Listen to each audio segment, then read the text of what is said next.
जो मुस्कुरा रहा है उसे दर्द ने पाला होगा, जो चल रहा है उसके पाँव में छाला होगा। बिना संघर्ष के इंसान चमक नहीं सकता, जो जलेगा उसी दिए में उजाला होगा। संघर्ष क्यों बचे संघर्ष से? संघर्ष ही तो जीवन की आत्मा है। जितना कठिन संघर्ष होगा उतनी ही शानदार जीत होगी। चलो आज की कहानी शुरू करते हैं। एक बार एक किसान भगवान से बहुत ही नाराज हो गया। किसान बहुत मेहनती था, बहुत मेहनत से वह खेतों में अनाज उगाता, उसकी देखभाल करता, पर अक्सर उसकी फसल खराब हो जाती। कभी सूखा पड़ जाता, कभी बाढ़ आ जाती, कभी तेज धूप, कभी आंधी, कोई ना कोई कारण बन ही जाता कि उसकी फसल खराब हो जाती।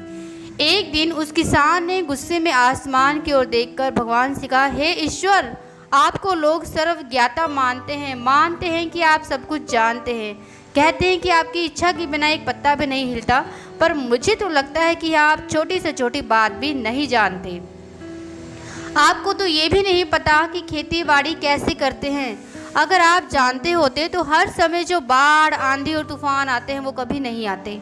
आप नहीं जानते कि कितना नुकसान उठाना पड़ता है हम किसानों को। यदि आप मेरे हाथ में यह शक्ति दे दें कि जैसा मैं चाहूँ वैसा मैं मौसम कर दूँ, फिर आप देखना मैं अन्न के भंडार लगा दूँगा। भगवान इस किसान के तीखे वाक्य सुनकर मुस्कुरा रहे थे और वह किसान के सामने प्रकट होकर बोले, मैं आज से तुझे शक्ति देता हूँ कि तुम अपनी खेतों में तुम्हारी जैसी इच्छा हो तुम वैसा मौसम कर दोगे। मैं बिल्कुल भी दखल नहीं दूंगा, तुम्हारी इच्छा से सब कुछ होगा। किसान बहुत खुश हो गया। किसान ने गेहूं की फसल अपने खेतों में बोई। जब उसे लगा कि खेतों को धूप चाहिए तो खेतों को धूप मिली, जब पानी बरसना चाहिए तब पानी बरसा। आंधी, तूफान, बाढ़ कुछ भी उसने अपने खेतों पर आने नहीं दिया। किसान के खेतों में इस वर्ष ऐसी फसल हुई जैसी कभी नहीं हुई थी।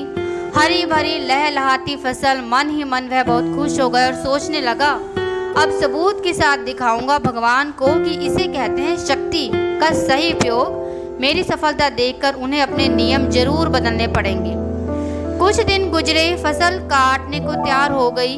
किसान बहुत उत्सुकता के साथ फसल को काटने लगा, पर जैसे ही उसकी नज़र गेहूं की बालियों पर गई तो उसने अपना सिर पीट लिया और वह रोने चिल्लाने लगा। गेहूं की एक भी बाली के अंदर गेहूं का दाना नहीं था और सारी बालियां अंदर से खाली थी। किसान बहुत दुखी हो गया। उसने भगवान को रोते हुए फिर से पुकारा और कहा, हे प्रभु, तुमने ये मेरे साथ क्या किया? क्या तुमने मुझे कोई सजा दी? भगवान बोले, पुत्र, ये तो होना ही था। तुमने पौधों को संघर्ष करने का मौका ही कहाँ दिया।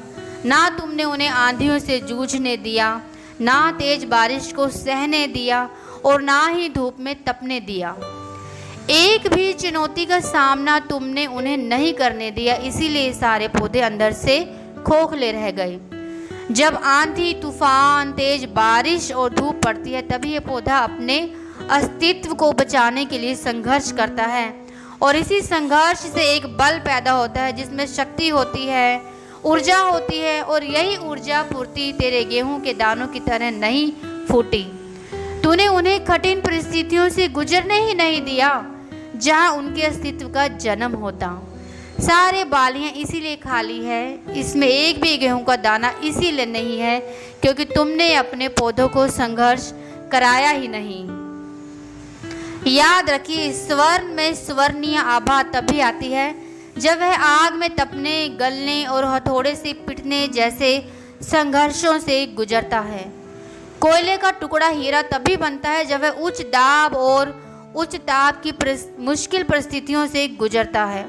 इसी तरह यदि हमारी जिंदगी में कोई संघर्ष ही ना हो, कोई चुनौती ही ना हो, तो हम गेहूं की बालियों की तरह खोखले रह जाएंगे। कोई अस्तित्व नहीं होगा हमारा। विपरीत परिस्थितियाँ, चुनौतियाँ, समस्याएं हमें और अधिक निखारती हैं।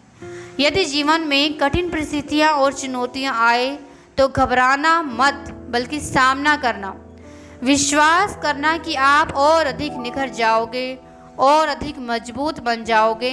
किसी ने कितना सही कहा है, जिंदगी जीना आसान नहीं होता, बिना संघर्ष कोई महान नहीं होता। जब तक ना पड़े हथौड़े की चोट तब तक पत्थर भी भगवान नहीं होता।